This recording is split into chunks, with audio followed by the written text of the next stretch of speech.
Up and running, and Villa Park is loud.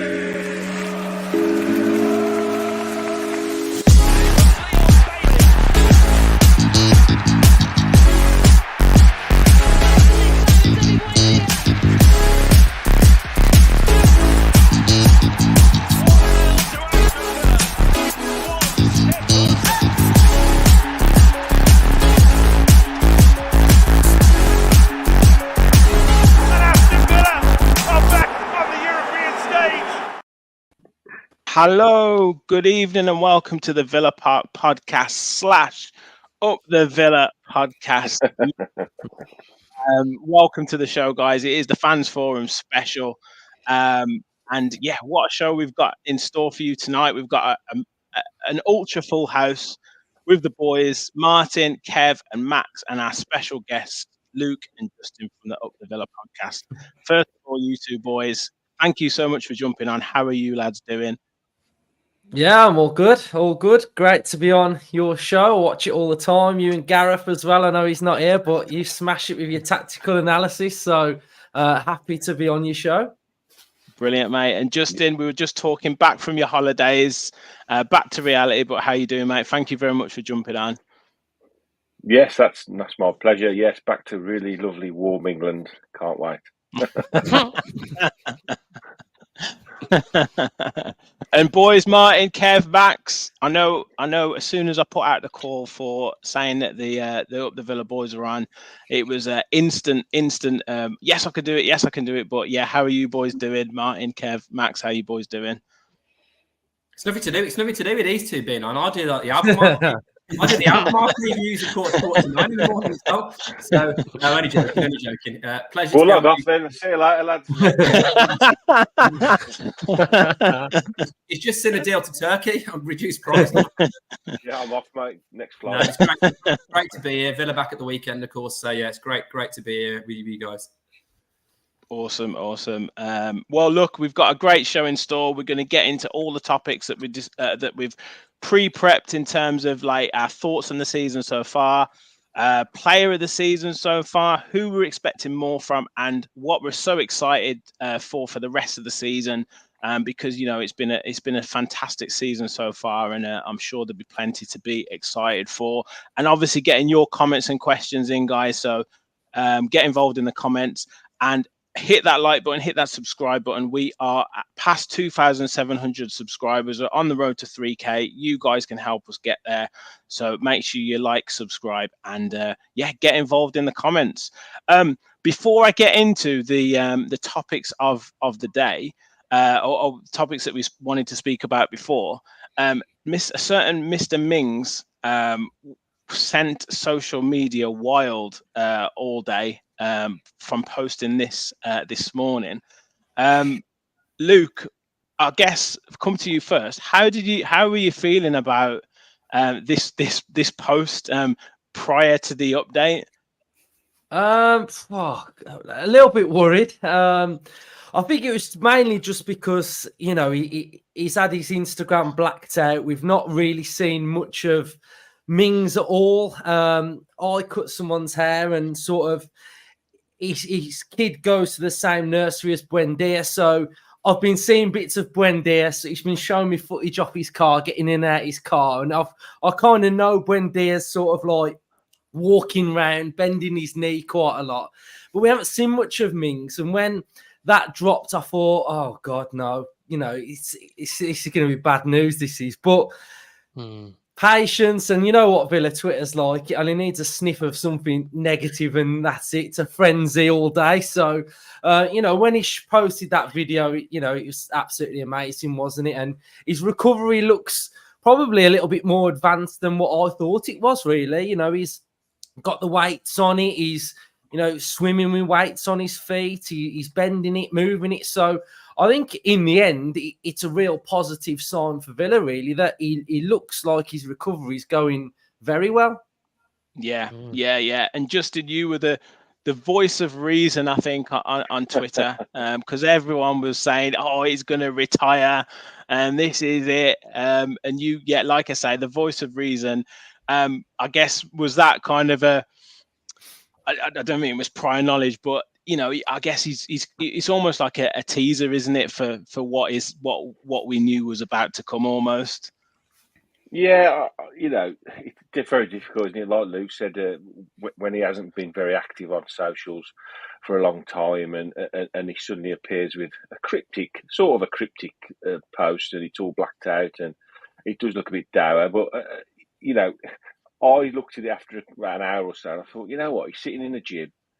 He's got a bit of a sweat on. He's got no, supports on his knees. He's got, and I'm thinking, it can't be that bad. It can't be that bad, And again, like Luke said, Twitter just goes into meltdown over anything, doesn't it? So I just tried to stay reasonably calm and thought, well, we'll wait and see what it actually is, and then we'll decide. We'll deal with that when it comes out. And fortunately, it was just a nice little update. He probably didn't even realise what he was doing. I don't think he meant to have wound everyone up and sent everyone into meltdown. I think it was just one of them things that it was his welcome back to Twitter thing, wasn't it? Thanking everyone, and it turned out to be pretty good news by the look of it. I think he's on the road to a full recovery, all being well. Yeah. Rich, I was just going to say, mate, I think it was the Villa Twitter equivalent of someone putting on Facebook, just me and the kids now. Like, it just went crazy for a day. You okay, bud? DM me. You all right? Yeah. I was worried. What's happened? Have they split up? And all of a sudden, and he'll just needed to put in the bottom, I'll DM you. Like, that's all he needed to put. Yeah. But Max, you had a little you weren't quite as enamored with the post as maybe everyone else was. Really, you thought maybe it was a little bit over the top. I thought it was a bit weird, considering it was what everyone said on Twitter, like, oh, his career's over. But no, it was just a teaser for a video. It was. I think he could have just posted the video this morning and saved everyone the hassle first. Where's the fun in that, though, Max? Where's the fun in that? I'll tell you what it did do, though. It's clever. It's a social media bit of genius, because it whipped everybody up, and everybody all of a sudden stuck it on notification. Tyrone Mings Instagram notification. And the second that dropped, I bet he had about 50,000 views in about 30 seconds of that video. Yeah. So, was it clever marketing?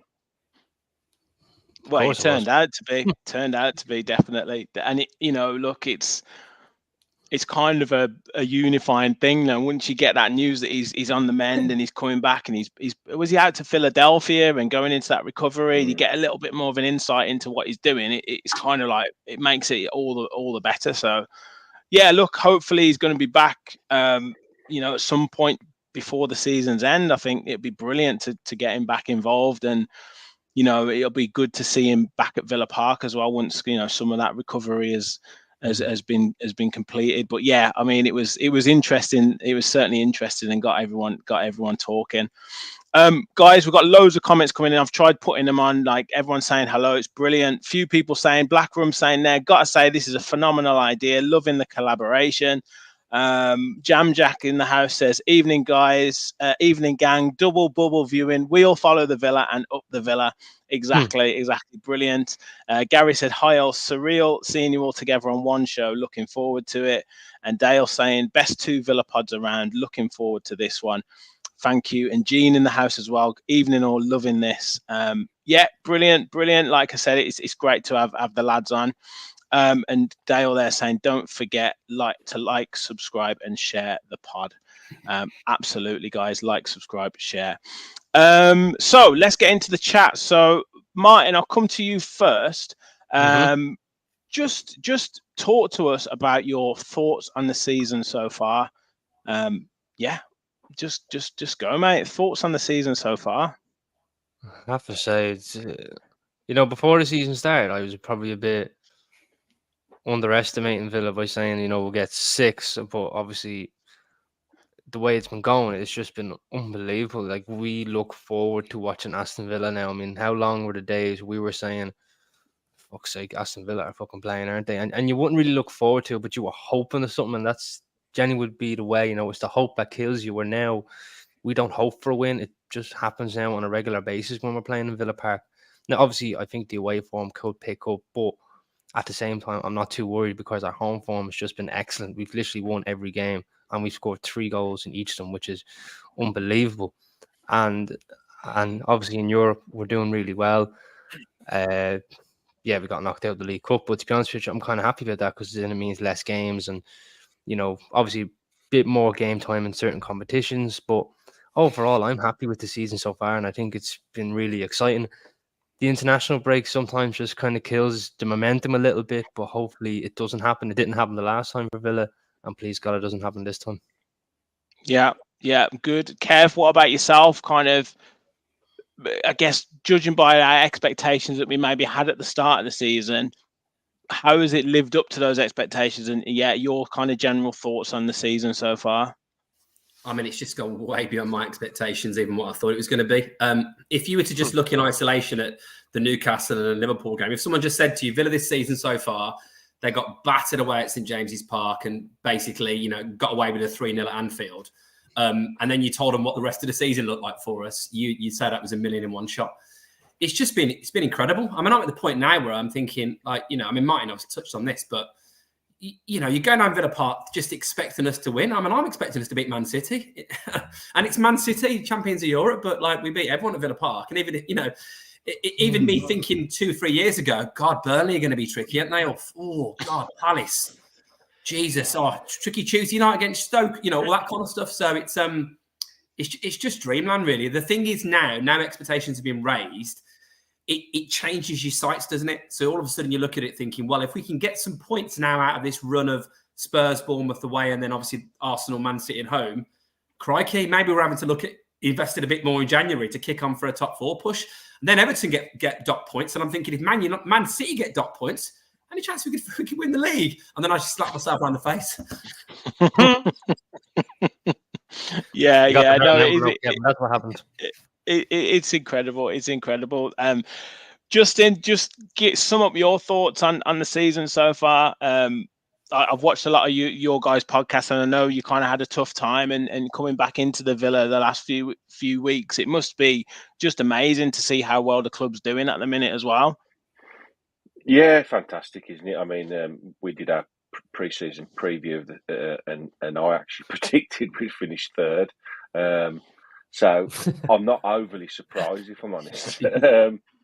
But I based that on Emery's 6 months, really, up to the end of last season. And I'm as you know, watching our pod, I'm with glass 3/4 full. I don't know about anything else. So yeah, I just thought if our form replicates anything like end of last season, and it has done, that's basically what's happened. We've almost done what. I'm not saying that we're going to win the league, but when Leicester had that amazing run that kept them up, and then they basically had the pre-season, and then that form continued through the next season, didn't it? And in a way, that's happened to us. We've had this phenomenal end to the season that catapulted us up into 7th. We've had the pre-season, we've added 3 or 4 quality additions, and they've just continued it, haven't they? Yes, a couple of little blips along the way, but you're always going to get that. So to see us where we are now, playing the football we're playing, it's phenomenal. And I really think that, like you all say, we go now expecting these performances and these wins rather than hoping for them. And that's the mentality shift that Emery has brought into Villa, isn't it? So, and I don't see it really changing. I think we'll lose the odd game here and there. I don't see a run of defeats. I don't see a run of bad form like we've had in the past.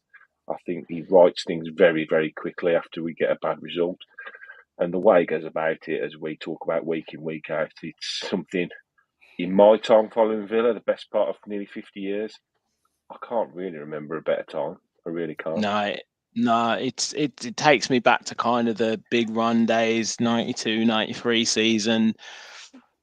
I guess the glory part under John Gregory, you're dead right. Like it's just phenomenal. Like just going to Villa, home or away. I know sometimes our away form, but like for me, and I've said this so many times, Luke. For me, what is so impressive to see is that most of the time you watch football teams and you think, as a football supporter, you think, well, what do they actually do on the training pitch? Because what's happening on the field, they can't beat the first man in a cross. They can't do it. They can't do a simple pass, or they can't do this, or it seems disjointed. That's most of the time in terms of football supporters' experience. With Villa, it's like you can literally see what happens on the training pitch onto the playing field, and it not only you can see it, but it actually works. Like you're seeing actual training ground moves produce goals, and it's just like Kev said before, it's just absolute dreamland. Yeah, it's top level coaching. That's the thing that's happening on the training pitch. It's a guy with a wealth of experience, with a philosophy on how he wants to play. He won't deviate from the way he wants to play. He'll keep drilling them until they understand, until they get it. And like you say, the thing is with Villa at the minute, it's a culmination of a lot of things that are going well. It's the coaching, it's the players doing the plan that he wants them to do. And it's just absolutely amazing. And I keep going back to, when you ask the question about like, how's the season going? I think we haven't even got started this season. I think we're going to get better. When you've got players like Ramsey coming back in there, who he's adding competition. You've got Moreno coming back in there. We're about to see what Monchi's all about in January. He's going to have had a good 6 months of, finding out what Emery wants, or the plan going into the summer as well. So, the whole thing is still so early, but the one key ingredient we've got is an elite level manager. And, that's going to be the difference. And for me, that's what's going to be the difference in December. I think, take one game at a time.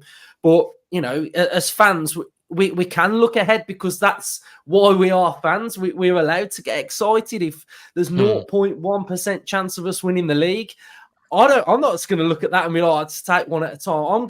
I'm looking at the end of the tile. Like Kevin said, Spurs. This is music to Kevin's ears, Luke. This is. I can see him there. I can see him. Relax, please. You're only losing up his ego. No, but like City have had their points deducted. Emery's cooked this massive plan over the course of December, and we're recruiting for a title charge. So, as fans, we've got to enjoy it, because we've had so much rubbish over the years, and that's why we are football fans, So we've simply got to enjoy it. It's Emery's job to keep the players level-headed and grounded, and it's not our job. We can enjoy it. And even Postecoglou was saying, when Spurs were winning all them games in a row at the start of the season, and he got asked about the fans, and he said, just let the fans enjoy it. And I think that's what we should do. Yeah. Well, I could see the hairs bristling on Kev's neck, beard, head. But Max, as Luke's passionate rant there got you excited, even you excited for this season. I feel like I'm getting called out there for not being very. You're the level-headed one. You're the guy. I've been on the positive one recently, which I've never said this happened. I mean, we're just very good at football at the minute. It's like nothing I've ever seen us play before. I mean, you're looking at like on TikTok and stuff. You're seeing like all old clips and stuff like that, and you're seeing like these random players like playing, and now we're getting like linked with like big players, and we've got really good players and stuff like that. It's the best time that I've ever been supporting them, at least. I mean, not that that's got any competition, considering I've seen what I've seen, but I mean, it is just the best time. I mean, as Kev says, it's like weirder things have happened at the minute. I mean, there's not many teams that are almost like, other than Man City, obviously, that are kind of going for it at the minute. It's like Arsenal are kind of floundering, Man United, Tottenham are sinking a little bit at the minute. So I don't see why top four isn't a realistic aim, personally. Yeah, 100%. Well, we'll get into kind of what we're excited for later on in the show. So many comments coming in. Let me just go through a few. James probably echoing a lot of our thoughts. He's over the moon that there are no more international breaks until March. Absolutely agree. Adamski, you're Irish, thank fuck. Yeah. Adamski says, doesn't feel like we've even played much away compared to home matches. Duncan said, number 1 home form, 13th away form currently. So, yeah, that is definitely an area to improve. Dale said, if we're 5th at Christmas, we must invest. Michael said, Aston Villa are going for top 4. I really believe that if we're to keep our best players in the summer, we must get top 4. Adamski saying we didn't get battered at St James's Park. We were pretty much toe-to-toe until injuries. Well, it was Ferguson who kind of, Alex Ferguson said that we were quite unlucky, but it wasn't a good time for me, certainly living in Newcastle. It was not a good time for me going out on that Saturday night. I can tell you that now. Gary said, Yeah, I was already out. I had promises to keep, so I thought I might as well get all the abuse out early doors and then move on to when we play them at Villa Park and beat them. Gary said we must get it right in January to kick on. Rachel saying, I think as long as we show actual continual progression, I think it will be okay. Michael with his usual comment, let's take it one game at a time. Deontay in the house saying, couldn't have asked for a better start to this season, considering how Villa started last season. The transformation has been tremendous. Hashtag thank you, Emery. Jonathan in the house says, this season ends in Greece. Amazing. Hopefully victorious. Bloom said, let's see where we are in 3 weeks' time. Marine Boy going back in the days to 1975 to 82 takes some beating. I would agree. Yeah, good man, Justin. Good man. Credo said, all the lads are here. Nice to see a Villa fan channel mashup. Brilliant. Yeah, good. We'll maybe talk Spurs a little bit. We maybe will. Gary said, let's just calm down. If we do well in the next 5, then we will know. See, it's the viewers that keep trying to keep us grounded. Let's not calm down. Let's not calm down. Let's get very excited, I think. Yeah, exactly. So the next bit I wanted to talk about really was focus on some of the players. So, Justin, who would you say kind of? I mean, there's been so many brilliant performances, and there's probably loads of different angles you can take this. But who would, if you had to pin it down, who would be kind of your current player of the season so far? Yeah, I had a good think about this earlier. The obvious one is Douglas Luiz, but I know probably a lot of you are going to say Douglas Luiz, but I want to give a big shout out to Luca Dean, if I'm honest. I think he's had a really good season. I think last season when we did our preview for the season before, I actually thought he could go close to being our player of the season, and he was very disappointing last season. Almost to the point when we got to the end of the season and Moreno had come in and had a brilliant 6 months, that we all thought, okay, I think we could maybe see the end of Luca Dean in a Villa shirt. And then we got the injury to Moreno, and then he's had basically the free run of that left-hand side. And I think he's been outstanding. I really do. I really think he's stepped up. He's got to a point where people don't really talk about when's Moreno back. I don't hear many people on Twitter going, oh, God, I can't wait for Moreno to get back bombing down that left-hand side. So I think a special mention for me goes to Luca Dean. The obvious ones, in this current team and with this current season, you could highlight maybe 12 players that are having an outstanding season. So it's very difficult to sort of pinpoint one. Luiz probably is our player of the season so far, but I just wanted to mention Luca Dean as a little standout for me. I think he's done really well. Yeah, I think it's interesting because from an expectation point of view, like you said, we were probably thinking he would be a make weight to leave the club for the wages and for the to bring one or two other players in, and then all of a sudden he ends up being, an ever present in the team. And I guess, and also on Twitter we're talking, can he play every game? Can he play Thursday, Sunday, and he's done it as well. Just he's been at I could probably say maybe one game where he wasn't quite as good, but every other game, he's been absolutely a rock solid, defensively and been a threat going forwards.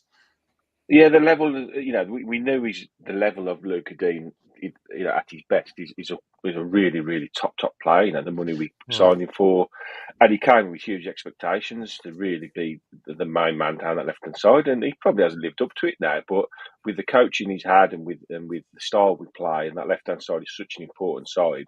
So to lose Moreno and Ramsey, at the start of the season, I know when the injuries happened, and obviously Mings, so 3 really important left-hand side players. We all sort of went, oh, God, is the season going to collapse around our ears? And it's a tribute to players like Luca Dean and Pau Torres and players that have come in, John McGinn that's played on that left-hand side in that role, that we haven't skipped a beat. If anything, we've got better. We've lost key players and we've got better this season. It's mind-blowing, really. Something I just haven't seen at Villa for a very long time. Yeah, absolutely agree, and a really good choice there. Martin, what about you? Who's your kind of current player of the season so far? I'm actually going to go on the opposite side of Justin. I'm going to go with Matty Cash because I think that, I think he's really stepped up because there was a lot of calls last season that, Matty Cash hasn't really, stepped up to the plate since under Emery, and it looks like a right back might be coming in the summer. But to be honest, I think he really has stepped up because you have to remember he was injured for a long period of time after the World Cup.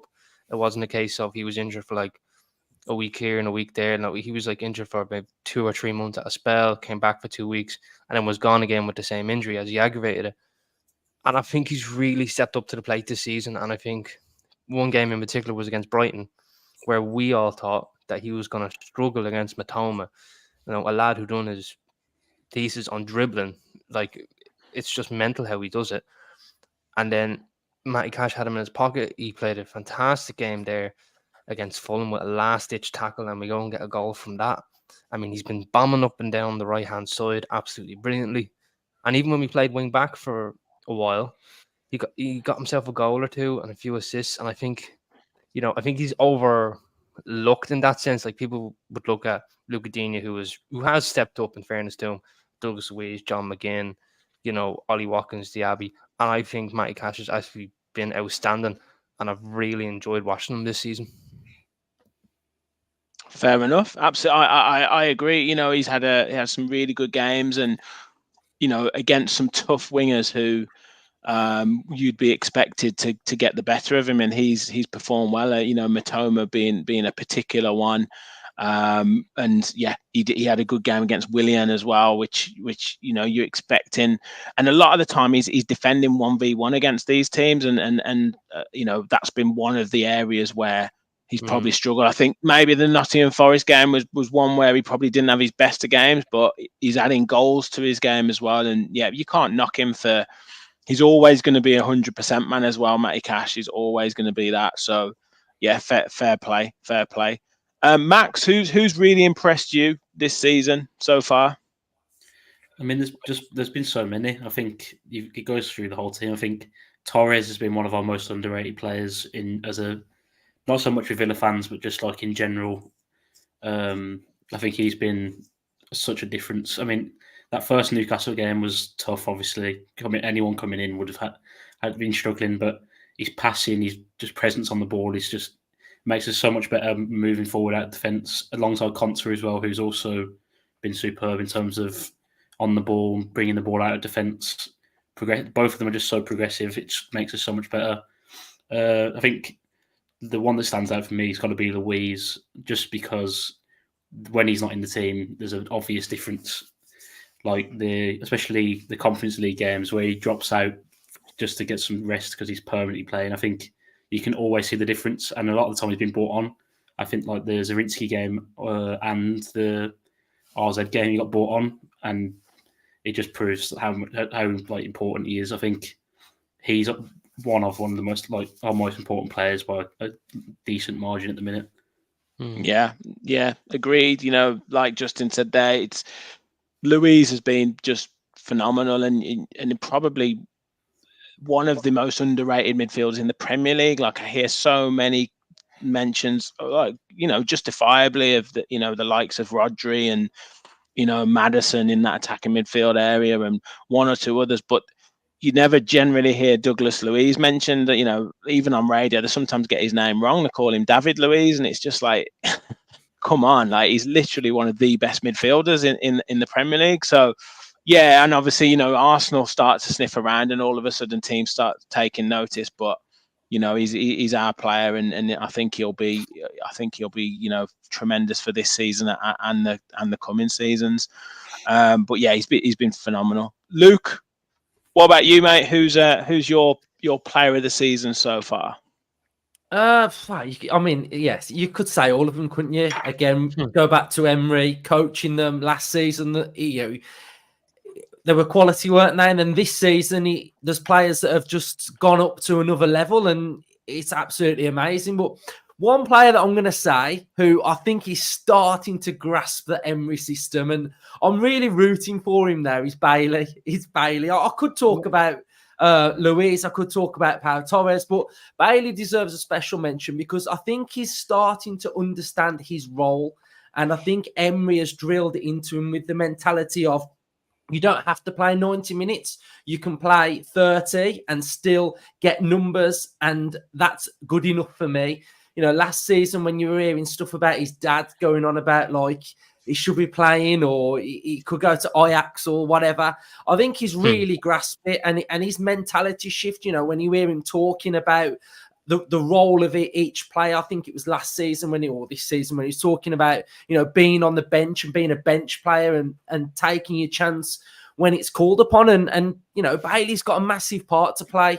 We know we've got loads of games coming up.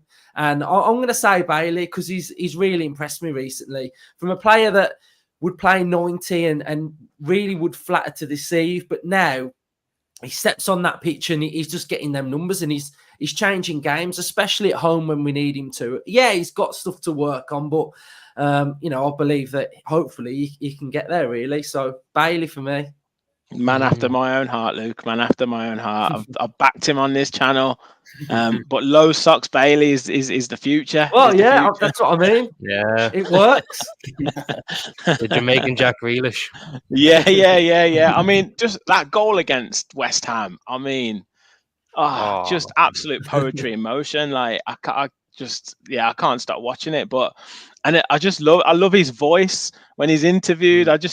He's just so good. Like I just love him. So yeah, if there's a player that Villa fans like root for and want to do well, I think Bailey is that man. And yeah, he's scoring goals away from home. He's like scored goals in Europe, obviously away. And yeah, and you know something's going to happen when he comes on the pitch now, and that's what you pay your money to see. You pay your money to see those type of players, and you know Villa have had a history of wingers that have kind of excited. You know, Mark Walters, my original hero, Tony Daly. You know, like these players, like the Aston Villa are made for these type of players, Luke. So phenomenal that Bailey's doing well, isn't it? Yeah, definitely. Yeah, and it's what we've got a squad as well. You know, like. Everybody's got to play their part. If they're not playing, then squad players will step up. And, you know, I'm rooting for Zaniolo as well. I'm really rooting for him. I get a lot of stick on our channel for, you know, for trying to root Rich for him. back down to earth there, you did, Lukey. Brought Rich back down to earth there, you did. No, but I'm rooting for him. Once Bailey's sorted, we'll get onto Zaniolo and he'll start firing as well. Well, look, if there's one man who can do it, we know it's Unai. Kev, last but no means least, we've maybe stole your thunder. I don't know, but yeah, who's your man of the season so far? So who's left? I've got Chambers, Dendoncker, Travis Patterson, Olsen, yeah. Yeah. I'm going to go for who's the third keeper again? No, I'm going to go for. You know how I feel about Luis. I think Luis is the best player in the squad by a margin, and that says a lot because I love most of the players, but I think Luis is absolutely sensational. Bailey, I've done a full 360 on, you know that, so I've said that many times now. I absolutely love him. But I'm gonna give credit to John McGinn. I think I just think John McGinn he's become like Mings, hasn't he, really, in terms of the heartbeat of the team. And it's interesting now. There he is with the old what's it called, the Griddo, or it's Griddy. Griddy, yeah, McGriddy, yeah. Obviously, I remember with McGinn that tough time. We had that pre-season under Gerrard, you know, where it was give me a pre-season and we're going to be amazing. He's captain. Mings is out the team. Luis is out the team. You know, Watkins is out the team. All of a sudden, you've got a situation where McGinn's got all this pressure. We have a terrible start, and we're questioning: is he a captain material? There was even questions whether he was going to be someone that was good enough for Villa a year ago before Emery came in. His transformation in terms of being the heartbeat of the team has just been absolutely fantastic to see. And I tell you what, there's nothing I like more in life than watching him marauding around Villa Park, you know, battering into people, like knocking Dan Burn over on numerous occasions last season, you know, and just looking at the kind of intensity that he plays with and how he kind of keeps that team ticking. So John McGinn has really, really come on leaps and bounds and Unai, like a lot of players have. And I think massive credit to him. Yeah, 100%. I'll come to that in a second, Martin, that comment. But yeah, I think You can just see when he's, that battle he had with Palhinha the other day, and like you said, the Dan Burn battles, the battle he has at Wolves, where he's not a player who will shout and organise like say Tyrone Mings will, but he's a real player who leads by example, Kev, in that sense. And when McGinn is on his game and firing, you know that Villa are going to be good that day. Yeah, it's just infectious to the team, isn't it, as well? And we have got a few more leaders coming through in the last few months. And I've seen it in the comments. No one's mentioned Watkins. And clearly, he's one of the top strikers in the league, and I'm sure we'd all give him credit. But the problem is there's more players we can mention. We haven't mentioned Kamara. Kamara's been quietly going about his business. Ezri Konsa could easily be in the shout. He's an absolute Rolls Royce. What about that goalkeeper who won the Golden Gloves? For, he's not bad, is he? Yeah. So there's just so many players we can mention. It's just fantastic. So there's no slur on the players we haven't mentioned. It's because it's like if we had 12 kids, we've got to pick a few of them as our favourites, haven't we? Yeah, 100%. Jonathan says he owed Burn and Palhinha. McGinn doing wonders for Scotland too. Hopefully he's not injured. So I know he did come off injured. A few comments coming in. Lee Johnson says nobody mentions Kamara. That's how good Louise and McGinn are. They put a player like Kamara in the shade. Stephen says think Kamara should get a mention too. He quietly gets on with the game. Where are we? Who else has said anything? Lewis said, I agree with Justin, but I'd also like to add in Matty Cash has upped his game too. So yeah, I mean, I think someone else said like, we are in fifth, so that kind of 9 or 10 players are playing well. Like it's brilliant to see. Like I say, when we had under previous managers, there'd be 1 or 2 standout players. Now we're kind of struggling to pick someone who hasn't been quite as good, which is a phenomenal position to be in. So yeah, absolutely fantastic. Guys, we have got nearly 100 people watching, which is tremendous at 10:10 on a Tuesday evening. So thank you all for your support. Please do hit that like button. Please hit that subscribe button, keep getting involved in the comments. If you do want to become a member of the channel, it's just $1.99 a month, less than a third of the cost of a pint of beer, and you can become an official Villa Park Pod follower. So just hit the join button or click the $sign at the bottom and help us on the road to 3K. So the next question, I didn't want to say flop of the season because I don't think that's fair because we've just gone through so many players who are playing well. But what I wanted to do is talk about someone who you may be expecting a little bit more from. That could be someone who's playing well and you kind of excited to see what's coming, or maybe someone who hasn't quite lived up to expectation, but you're kind of expecting them to do better as the season goes on. So Kev, as you were last on the last round, I'll come to you first, mate. So who's the player that you're excited or expecting to see more from as the season goes on? Well, the obvious answer is Zaniolo, but like Luke said, I mean, I've still got high hopes for him. He's an absolute pedigree player.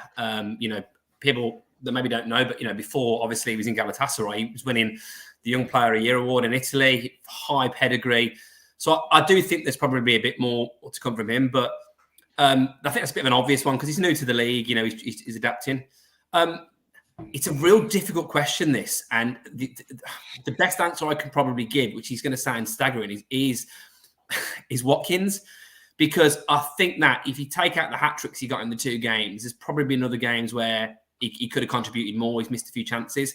Now, I'm saying that with the fact that I probably wouldn't swap him for anyone else in the league other than maybe a Haaland, maybe an Ivan Toney. So I think he's one of the top strikers in the league, but I do worry sometimes in the clutch moments in games, will that cost us? It hasn't cost us yet. That's a good thing, but there's been a few times where you think a bit more calmness in front of goal. He seems to score the tricky ones, miss the easy ones, and we can laugh about that miss, in the last game, when bounces off his head, whatever it was. And I feel really harsh saying that because I think Watkins has been really good, and his goal contribution under Emery, I saw the stat the other day, like 23 and 35, is unbelievable. But I do look at it and think if you really want to be a top team, you want to finish in Justin said he predicted third. I predicted fourth, Justin, in our pre-season. So I'm kind of, I'm kind of with you. I'm a bit annoyed I didn't go higher now. You beat me. But I do think we're going to need a striker to score 20, 25 goals. And I think he could in all comps, but we might need him to get a few more, basically. So you don't want him to just be a top player, Kev. You want him to be a top player. top player. 4 tops. 4 tops. Reach out, I'll be there. Thanks. Yeah. We'll be there for it. Yeah. Justin, what about you, mate? Who are you kind of either, like I say, excited to see more from, or expecting a little bit more from as the season goes on? You know what? I'm not calling it an out to get better. I understand the phrasing of the question. It's very difficult, isn't it, to say who do you want more from? The one player after I say his name, don't all panic. He's Jacob Ramsey. Now that's not because I expect to see more of him. That's just because I am bitterly disappointed he's injured, because he was so good at the end of last season. His levels, like Luke said earlier, they were good last season. They've all gone up another level this season. And I just couldn't wait to see where... I think if he hadn't been injured, he would be in the England team by now. Because I look at the players that have been promoted into that squad now, and they've played the last couple of games. And for me, he's better than Cole Palmer. His ability on the ball, his ability to go past people, his goal score. He came back for that one game, didn't he? Scored an absolute beaut and got injured again. I'm so upset for the lad that he hasn't been able to pick up from where he was last season. So it's not that I think his levels haven't been good enough. He hasn't played, and I've just been so upset that lad. And he's one that I can't wait to come back and slot back into this team and take us to another level. Like Moreno coming back soon. Hopefully, Ramsey will come back soon. Hopefully, just after Christmas, Buendia will be back. Hopefully, not too late in the season. I think it's, we're not going to see Mings by the look of it for the end of the season, but, those 3 players are going to be like 3 phenomenal new signings when they come back in this team. That's without signing anyone in January. So the levels of this team are just going to keep improving. And for me, can't wait for him to come back, and I can't wait for him to start again where he left off, hopefully. Yeah, great answer. I totally agree with you. You talk about the Cole Palmers, and as soon as anyone has a good game for Chelsea, it's like get them in the England squad straight away. But they seem to have to play well for 3 seasons to get in the England squad if they play for Villa. But he's fantastic, and even he likes kind of Gallagher. He's far better than him. You look at trying to shoehorn Trent in a midfield position.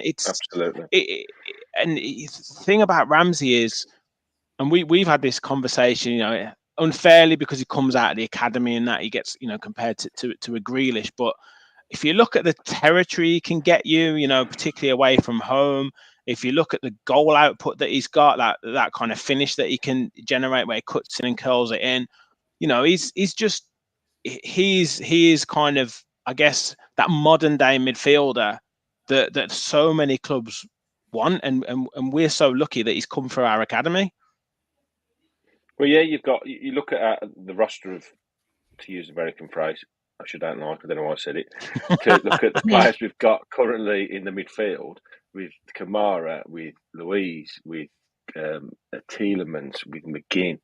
They're purring, aren't they? And we've got to have a player like Ramsey to throw back into that mix as well when he's fit. The lad's got everything. He's got pace, he's got ability, he scores goals, he's decent at tracking back, he's got a really good head on his shoulders. So, and he's a young kid as well, and he's a Villa fan. What more could you want, Yeah, brilliant. Max, what about you, mate? Who are you kind of, again, excited to see more from, or, expecting more from? It's going to sound mental, but I like how he started. I think Moussa Diaby could be better. Not so much because I think he's been quiet recently. I think like the start he made was like, he was sensational. I'm not sure I've seen many better players play for us ever when he first came in. But I think other than maybe the Luton game, he has been a lot quieter than he had been at the start of the season. I don't know if that was because he had a knock a few weeks ago and stuff like that, but I think in terms of just he gets involved in games, but sometimes can be a bit lost. I feel like sometimes he wants to use his pace, and also gets caught in two minds of where to go with the ball. Like a few times in the last game against Fulham, he was kind of in between that of going for the byline or cutting back and finding Matty Cash and stuff like that. So I think he just needs to find his rhythm kind of thing and find where he fits in. As I say, he's had a great start. I think he just needs to maybe I think once he starts getting a few more goals, I think he'll just take off. I think he's got the potential to be one of the better players in not even in the squad, but in the league as well. I think he is that good. Yeah, I wouldn't disagree with you, and I think it's sometimes players can either take time to get up to speed with the Premier League, or they can come in and hit the ground running and then almost plateau a little bit. And I think he's probably at that level where he's kind of plateauing a little bit and probably, yeah, like you say, maybe carrying a little knock or just that little bit of confidence is needed again. And I do think teams have potentially wised up to how we operate with him. So maybe we need to look at different ways to get him involved in the game a bit more. But yeah, I'm sure he will. And what's so great about Villa at the moment is where we've suffered in the past is, we've been, just give the ball to Jack, give the ball to Jack, give the ball to Jack. We've got so many weapons now that if Diaby isn't quite firing, then you've got Watkins, you've got McGinn, you've got, Louise, you can bring Bailey off the bench. We've got so many different angles that we can attack from that. He can be afforded to be a little bit quieter, and then the other players will step up. So look, I do think there's a few comments coming in which we'll go through, and Diaby has been mentioned as that player at the moment, but I think it's more from an excitement point of view as well. Martin, any different players for you that you're kind of looking at a bit to get a bit more from?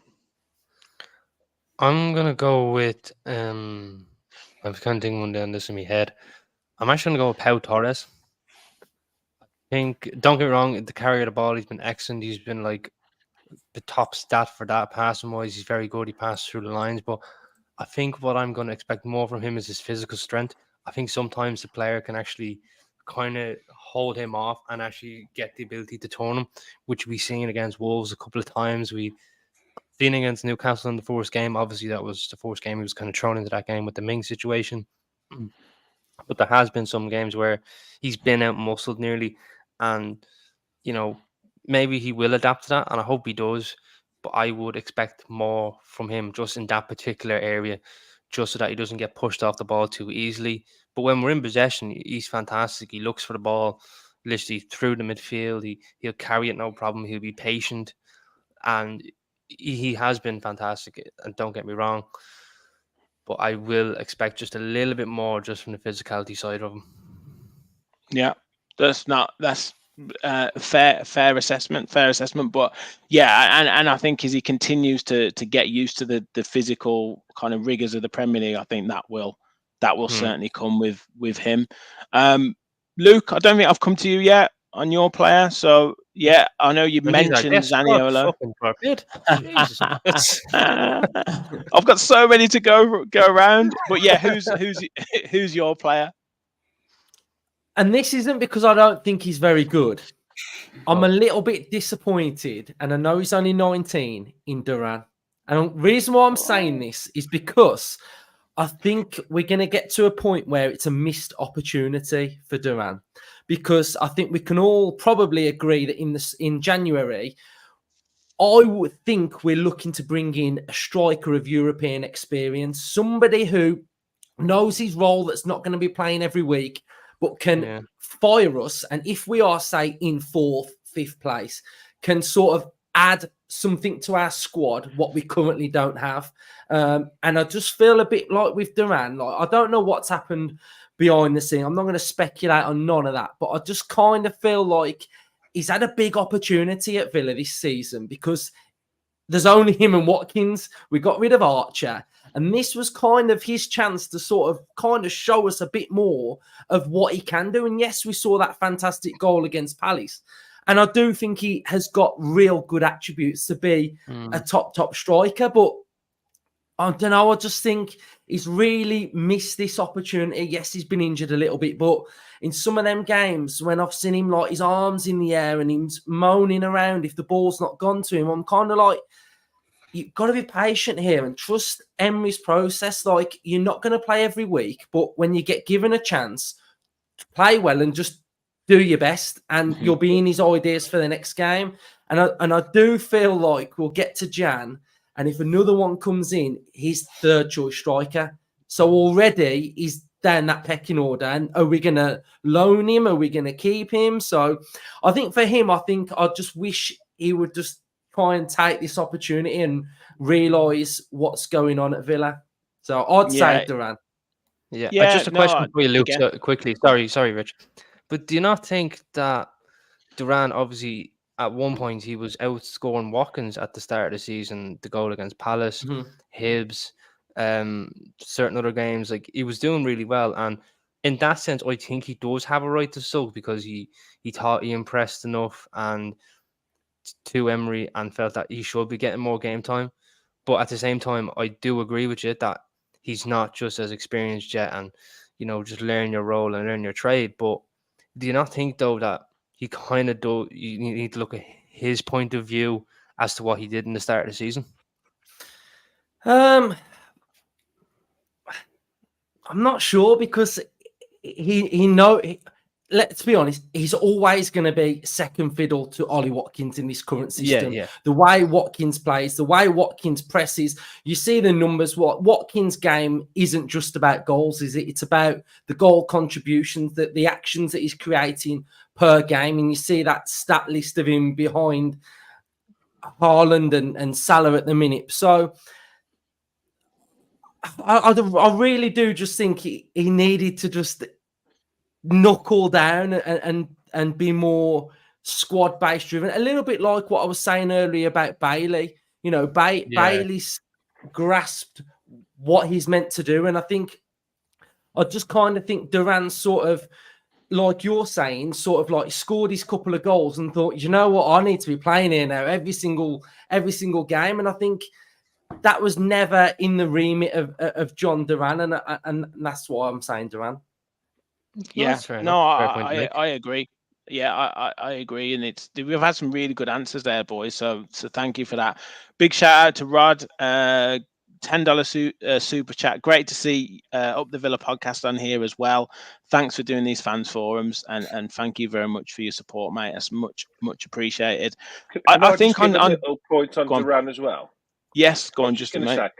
It's from the outside looking in on Duran, it smacks a little bit, and I don't know the kid, but it smacks that he's got a bit of a big ego. Now, I don't mind an ego on a player. One of the biggest egos in football was Eric Cantona, and he backed it up, didn't he? Every time he went out. And you generally find strikers do carry big egos. That's what makes them what they are. They want to play all the time. They want to score all the goals. They want they want the tap-ins on the line. And I feel like at 19, he's got this big move to Villa. He is second choice to Watkins, but I think he's probably come in and backed himself. He looks like that he can start week in, week out. And because it hasn't happened, and he has had little spells and little snippets of what he can do, I think Luke's right. He sort of thinks, I should be playing week in, week out here. And I think that I would presume that senior pros and even the management team are taking him to one side and are trying to calm him down a bit and saying, look, your time's going to go. You haven't made it, but you're in a fantastic position at a really good club, challenging at the right end of the Premier League. Bide your time, play your 10, your 15 minutes here and there. You're going to get more than likely. You probably would have played more in Europe had he not been injured.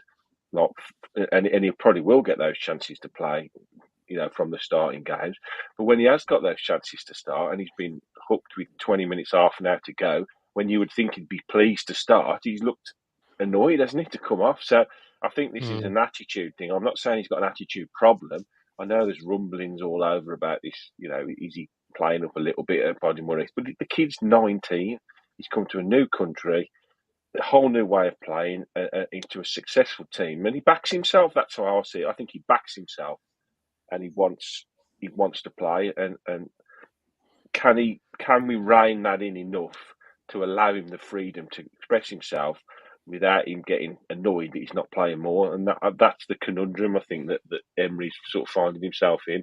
And I do agree with Luke. I think we will sign a striker in January. Maybe he's even got an inkling that's going to happen. That might have put his nose out a little bit that he's going to be even further down the pecking order. So, like with all these things, a manager's job isn't just picking a team. It's trying to keep all these egos, happy. It's a very difficult thing to do, isn't it? Yeah, and you feel like Emery's using some of the cards in his pack, like just by reading between the lines and some of the comments that he's made regarding Duran. Sometimes there's a little bit of a backhanded compliment in there. There's a little bit of a kick up the backside, and there's a little bit of an arm around the shoulder. So he's almost trying those different methods to kind of keep him, like you say, just in keep his hand in the team, but also kind of saying, look, you need a bit more. We need a bit more from you to kind of show that you're part of this squad. So look, yeah, as I said before, great answers to that question. I've got loads of comments coming in. So Gaza has said, apart from Louise and McGinn, I think all can still raise their game a bit. League title, here we come. Michael said, not harsh, Kevin. I love Watkins, but there is room for improvement. Adamski said 100%. Kev was just thinking the same. Missed a seemingly easy 1v1 for England too. Duncan on Diaby says he gives something unique to the team, plays a lot of minutes though. Kieran said Ramsey will take us to higher levels when he comes back up the Villa. Rachel said, I think Ramsey will step up and especially will thrive in Europe. Nick says, can't wait for Ramsey back. We'll have him fit over Grealish any day. What else have we got? Gary said, well said, Max. Diaby has been average last 4 or 5 games and only 1 goal at home as well. Dale said, don't think our tactics quite suit Diaby. He'll adapt with time. Duncan also said Diaby is quality. Martin says Ramsey will be as fresh as a daisy and very determined, so he'll be straight back to top form. I reckon he'll be straight into goals and assists. Absolutely, let's hope so. Where else have we got? There's a few more comments. People saying Duran's sulking and he's lost his head. Nick also says he has bags of talent, but has got some attitude, a young Balotelli. Rachel saying, yeah, we don't know for sure that he is sulking. Martin also says Power's done that diagonal ball out of defence straight to the opposition, so he needs to cut those out. Apart from that, he's adapted brilliantly so far. Gary said he's not too worried about Duran. He's 19, but he does need a loan for him. So yeah, I mean, generally, people, totally agreeing with what we've said about players that we're, excited to see more from. But as always, there's always room for improvement. I want to come to that last question about kind of excitement for the rest of the season, just to finish up the show. But I guess a couple of questions that some of the boys in our group chat were wanting to throw at you boys, Luke and Justin, were around kind of, you touched on it, Justin, about kind of January window. What are you thinking for January window? I know Michael asked a question. He doesn't think many signings are going to be made in January. But yeah, what are your thoughts on the upcoming window, where we need to improve, and who do you think might come in? I think it's always prudent to sign players when you're in a position of strength. I think over the years following Villa, I think the biggest one off the top of my head was the Juninho signing when we was flying under Gregory. That if we'd have added him in that window, well, when the transfers opened up, we would have kicked on, and who knows what would have happened. So I think if you are doing well, you're a big viable option for a lot of clubs, aren't you? For a lot of players that are all over Europe. So I think we will do something. I don't think we need a lot. I think a cover for Matty Cash I'd like to see, because although Concert can play there when we do change formation, and we've seen that in Europe, we haven't got a like-for-like for him, somebody that can play that role that Matty Cash plays if he was ever out for a prolonged period of time. We've all spoke about the forward. I think that there's a need for a forward, and the only other one off the top of my head, and it's not Olsen bashing that a lot of people do. I feel a little bit for Olsen because his skill set isn't that he's needed for Aston Villa. What Emi Martinez does, he can't. I'm not sure many keepers in the world can, to be honest. No. But you know, the way we play out and the style that Emery wants the goalkeeper to play in, it doesn't suit Olsen's game. And, you know, he plays pretty regularly for the international team, so you can't be a rubbish goalkeeper if you're playing international football. So he needs probably to move on. And it'd be nice to see a keeper coming in that's got a similar skill set to Emi Martinez. Somebody maybe mid-20s that can learn from Martinez and maybe eventually, you know, take over the role, you know, hopefully when he retires, but if he does move on. So that's the only positions I can really see that we would need anything in, really. Luke, what about you, mate? Pretty similar, to be fair. I think if I had to say one area, I think I'd say a striker. I can really see a striker coming in of European pedigree, someone like a Gerard Moreno of that ilk, an Archie Williams, and then, you know, his brother comes. So there we go. I was waiting on the Williams brothers to come out there, so I was. Well, we could talk about Evan Ferguson. He'd be a good one as well coming in. Oh yeah! Oh god! Of course, at least he played for Villa. But no, I think that'll happen. I think, and then like Justin says, where are we? Can we seize an opportunity to go big and really try and go for top 4 if that's in and around where we are in January? But you know, I think my camera's gone. But yeah, I think Monchi will do his magic. I'll try and get my camera on. That was Duran, John Duran. He was sped up with you, slagging him off. Acting to his count, them 19-year-olds know what they're doing. It was Jackie Williams, that's who it was. Yeah. No, you know who it was? Bill Bow back the account. I don't want to lose the Williams brothers. I think it was Evan Ferguson. He heard enough of the England talk. Yeah. Kev, come to you, mate, and just changing this question slightly. This is what Michael asked. He doesn't believe there will be many signings in January. So, with the choice of one player, who would you like to see come in, or which position should we be looking to cover? One answer only. Haaland for me would be the one. Yeah. Yeah, he didn't put realistic there. Oh, sorry. Okay, yeah. Let's get back to reality, Kev, a little bit. Yeah. If you had to be one position, it'd have to be striker for me because there's so much risk. We've discussed Duran, whether it's true or not. The rumours of the falling out. He's impetuous.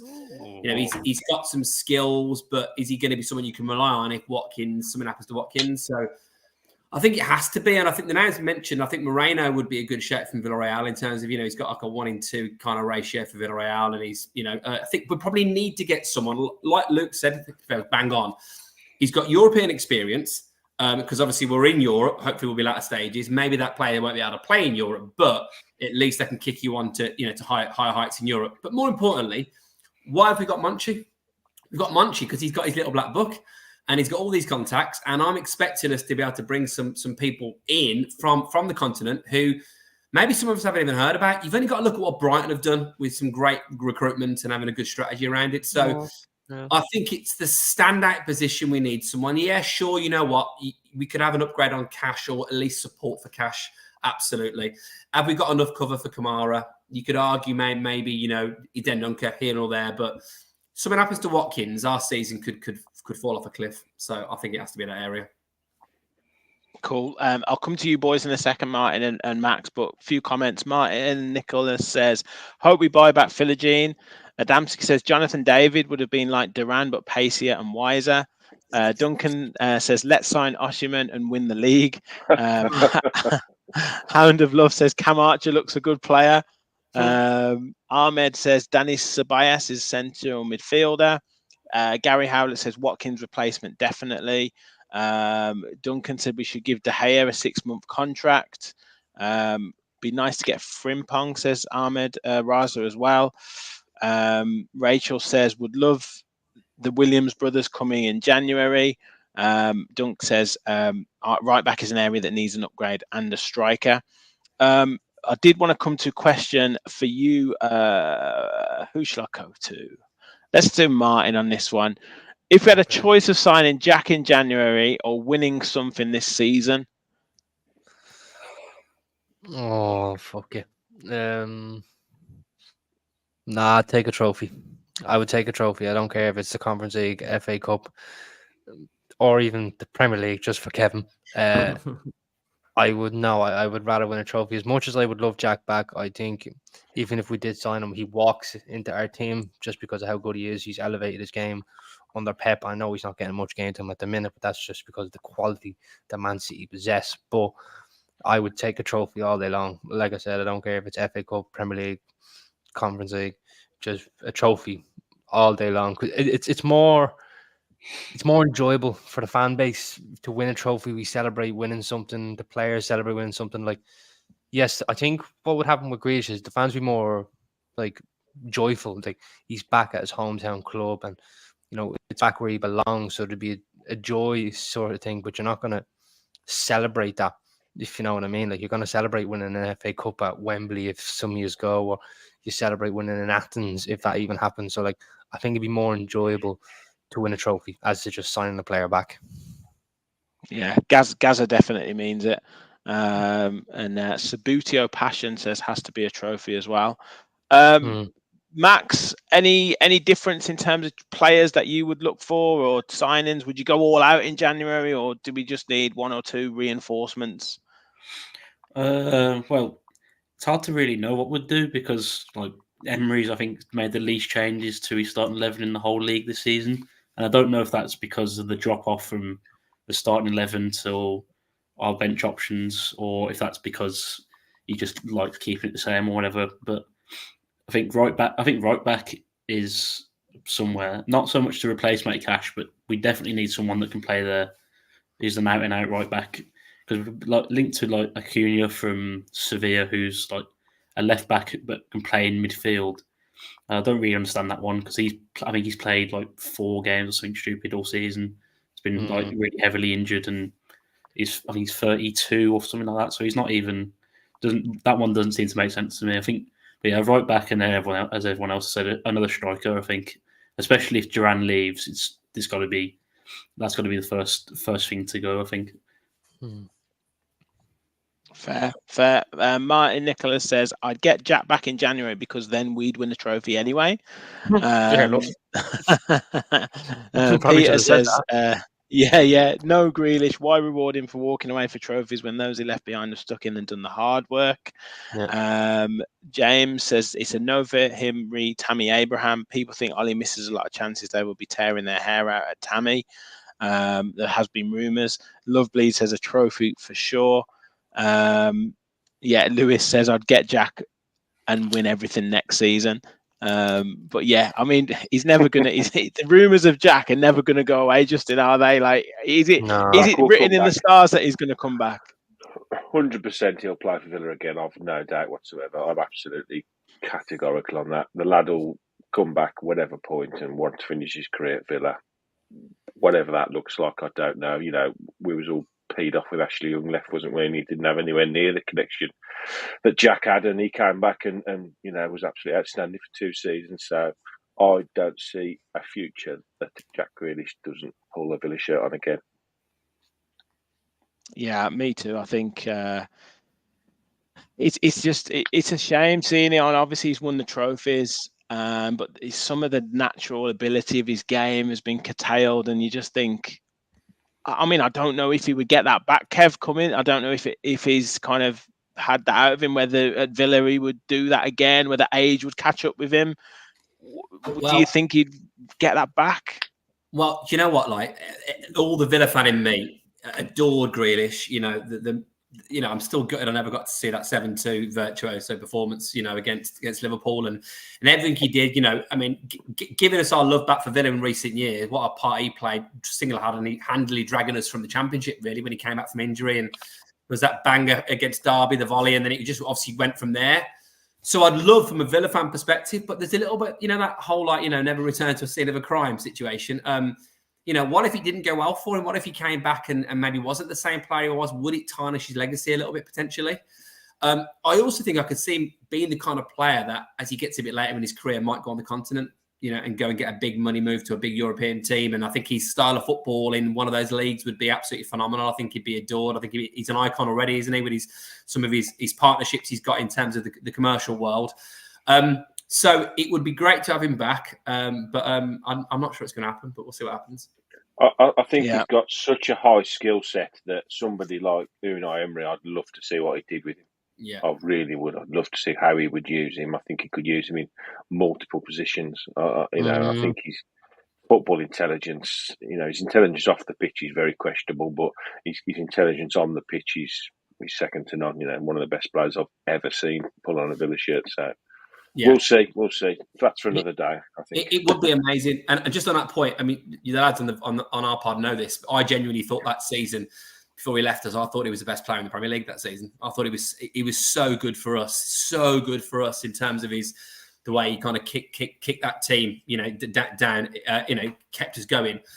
And I just saw everything about his game, everything went through him. So the romantic side of me would absolutely love to see him put on the claret and blue again. Just visualize it for a second. Mings is back, celebrating with Jack, Pau Torres, our Sims there as well. All the lads, all the fellas. Messi, John McGinn giving him an assist for the goal. Yeah. Romantically, it sounds amazing. And Unai would be able to get him back to some kind of like panache, but watch his space, I think. Yeah. Boys, we will finish up in a second. I just did want to come to this question before we go to our final one that we've prepared for. Martin, I'll come to you first on this one. Is it fair to say these next few fixtures are season defining? And that's from Chris. I wouldn't say it's season defining, but I think if we get a good return from those fixtures, I think it would set the tone of where we might finish. So I don't think it's season defining in the sense of, if we get through these games, that's it. Top 4 will be confirmed, top 5 will be confirmed. I don't think that in the slightest. I think if we do get through them, I think it will set the tone of where we could possibly finish and see where we go from there. Because in my opinion, I think seeing the final moments more or less happen in April and March time. I know I can understand where people are coming from in terms of Christmas because it's halfway through the season. It's where you get the idea of who's finishing where. But I think it's not a seeing the final moment for me. I think it just sets a tone of what could happen post Christmas. Luke, would you agree with that, or do you think it is a real key point? Games against Arsenal, City, Tottenham. Not really. I think any game is a difficult game in the Premier League. We've seen that over the years. It doesn't matter who you play, whether it's Man City or Luton, you still get 3 points if you beat one of them teams, don't you? So I think what it is for me, it's kind of about seizing an opportunity and a moment and what that moment could potentially do for our season. If we go and beat Spurs, back it up with a good performance against Bournemouth and beat City at home, that is going to propel us and propel the fan base and the whole squad and give them so much confidence going into the rest of the season. So that's why I think it's a big couple of games for us. But some fans, you'll probably do your match previews and you'll get fans that are saying it's must win today and it's like October. And what determines that as must win in October? They're all must win. So I think they're big games because of who they are, but they still give you 3 points. And, us as Villa fans at the minute, we think we can beat anybody. So bring it on, I think. Bring it on. Yeah, absolutely, mate. Absolutely. I do agree. I think I agree with both of you boys in terms of, I've said before, you look at that. You look at that 13 Premier League home wins in a row, and the only thing that critics or pundits could level at us, or other rival supporters could say, well, you haven't beaten an Arsenal, you haven't beaten a Man City, you haven't beaten a Liverpool at home. Well, now is the chance in 2 or 3 weeks' time to put one of those results on the board, and that would really show us that, or show them almost, that we are real contenders. So that's what I'd really love to see out of the next games. I mean, obviously, I want us to win the other ones as well. I don't want us to just beat Man City and then lose the other 4. But yeah, That would really be something. Guys, we're going to finish up in a second with our final question. But if you haven't already, please do hit that like button. Please hit that subscribe button. We've got over 100 people watching, which is just amazing at nearly 10 to 11 at night. And I'm sure these boys want to get off to bed at some point Normally in soon. bed. But yeah, but yeah, make sure you like, Someone make said sure you people are 4 in the morning subscribe. for work. Yeah, exactly. I'm thinking of you, Martin. I'm thinking of you. But yeah, phenomenal comments, phenomenal viewing numbers. So thank you all for your support. Like, subscribe, and yeah, get involved in the comments.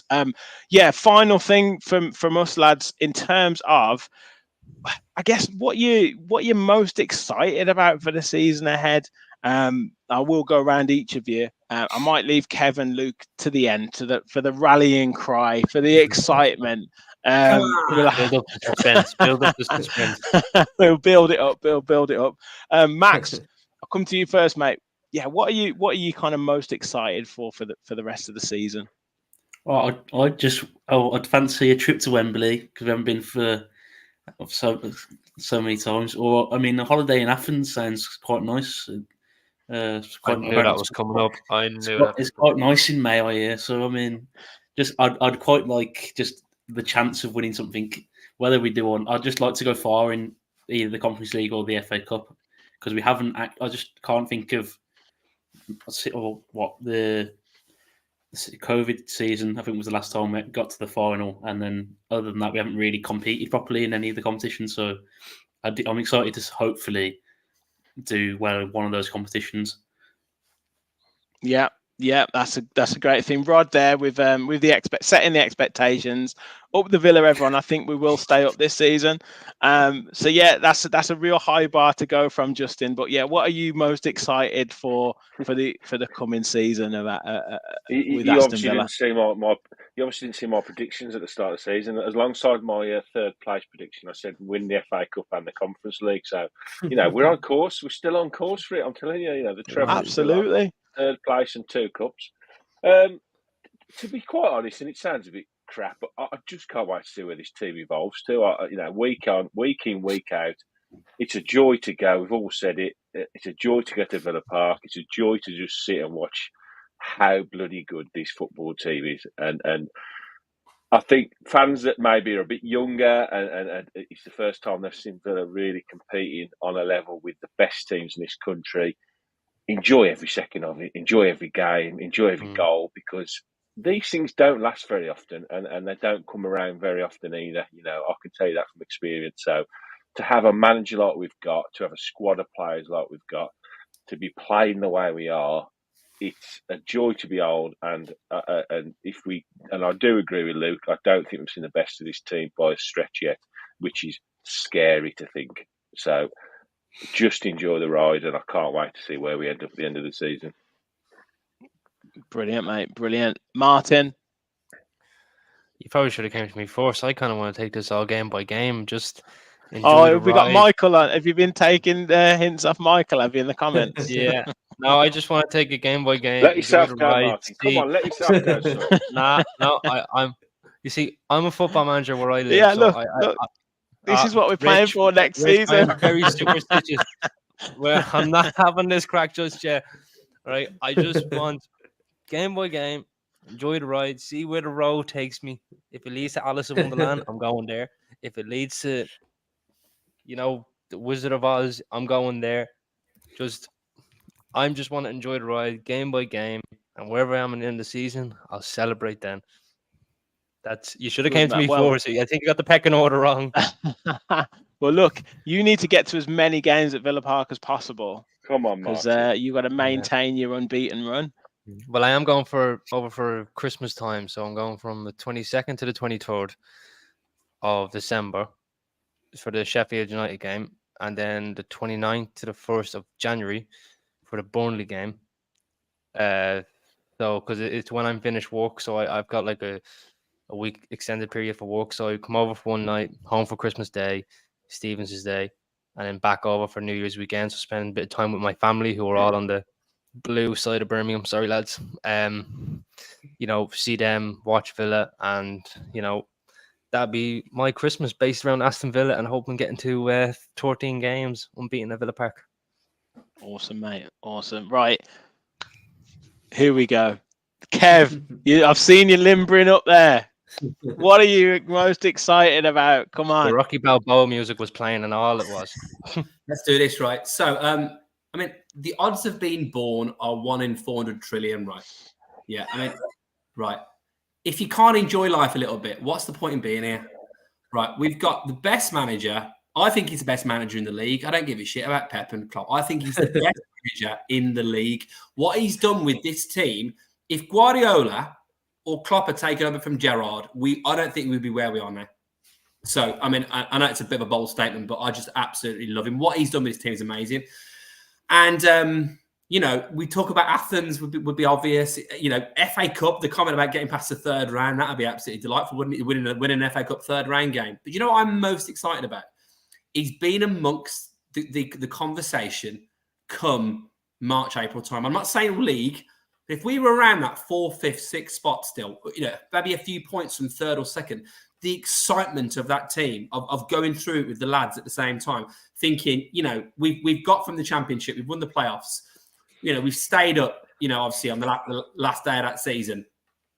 We've got Europe last season on the last day of the season, and we've had some exciting times recently. Imagine we're in the conversation. And unlike the latter days of O'Neill, remember when we were vying with Spurs and Man City, before they became massive, we probably knew they were a bit better than us. You had, you know, Man City had already started spending the money. Spurs had Bale, you know, Van der Vaart, those kind of players. We knew we were probably third choice. If we're amongst it now with some of these teams around us, and there's a Man United or a Chelsea or whatever, I fancy us. So I'm just looking forward to being part of that conversation and ending this season on a high, wherever that takes us. Love it. Love it. Love it. Luke, close us out, mate. Rousing message. What are you excited for the upcoming season?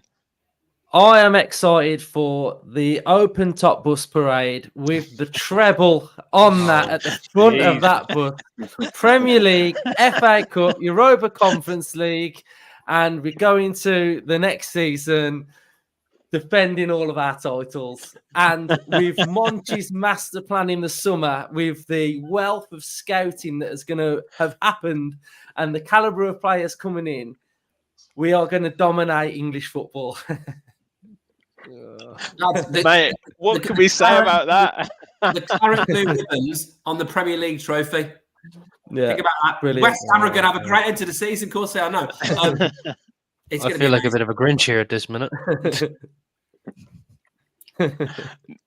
No, honestly, it is. It just. I mean, in all seriousness, it's all seriousness. In all seriousness, it's just an amazing time to be a Villa fan, and you know the excitement that we've got at the moment, wherever we end up, it's like nothing else. And like you said at the start, Justin, you know, it's probably the best time to be a Villa fan at the moment, and some of the football we're seeing is phenomenal. So, yeah, absolutely tremendous.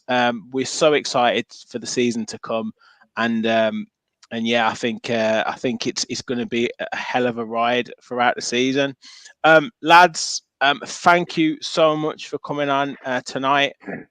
Amazing stuff. If anyone has been living under a rock for I don't know how long, where can people find you? And yeah, shout out your guys' pod and what you boys do. No, I just want to shout out you guys really, because you know you do a fantastic job, and you know your content's pretty regular, which is really good as well. And like I said, you know Gareth does a great job as well when you're doing your tactics episode. So I just want to say shout out to you guys really, because it can be quite difficult, you know, creating content and you know the hours that you have to do it and the amount of effort that you have to put into it. I think people don't realise that. So I would say, you know, if you haven't subscribed, go and subscribe to these guys because they're all great. Amazing stuff. Well, look, it's very kind of you boys, and yeah, we watch your stuff all the time and echo right back at you. You know that the kind of regularity that you guys produce the content out and the quality of it is fantastic. And yeah, you know, there's times when Villa haven't been doing well, and it's tough to kind of keep coming out. But at the moment, it's just fantastic, and it's so good to see you boys, you know, representing Villa on WM and BT Sport, or TNT as it's called now, and all that stuff. So yeah, fantastic. But thank you, lads, for coming on. It's been much appreciated, and the guys in the comments all saying that they love the kind of mashup, and hopefully we can do this, you know, fairly regularly, because I've had a great time on it. So thank you, boys, for jumping on. Guys, thank you so much. Martin, Kev, Max, thank you for coming on as well. Thank you everyone for watching. Make sure you do hit that like button. Make sure you hit that subscribe button.